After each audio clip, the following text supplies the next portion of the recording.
నేను కాబట్టి భరిస్తున్నాను. ఇంకొకళ్ళు ఎవరైనా అయితేనా ఈ పాటికి ఎప్పుడో.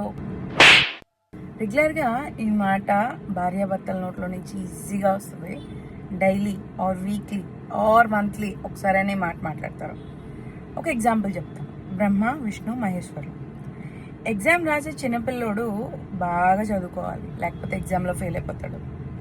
అలా ఎగ్జామ్ రాసేవాడికే సరస్వతి ఇంపార్టెంట్ అయినప్పుడు మన తలరాత రాసే బ్రహ్మమూర్తికి ఎంత కావాలి? నాలెడ్జ్.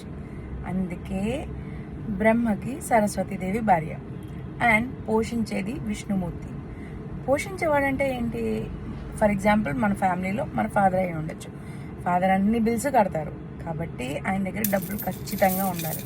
అందుకే విష్ణుమూర్తి భార్య లక్ష్మీదేవి.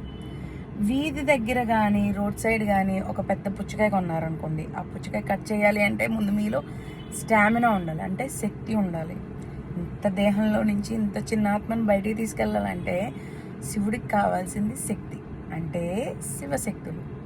ఆయనకి ఏం కావాలో అదే ఆవిడిస్తుంది. అందుకే గంతకి తగ్గ బొంత అంటారు. ఎలా పడితే అలా పెళ్ళిళ్ళు జరిగిపోవు, పైన నిర్ణయిస్తారనమాట. అందుకే మీ గంతని మీ బొంతని జాగ్రత్తగా ఉంచుకోండి. ఓకే.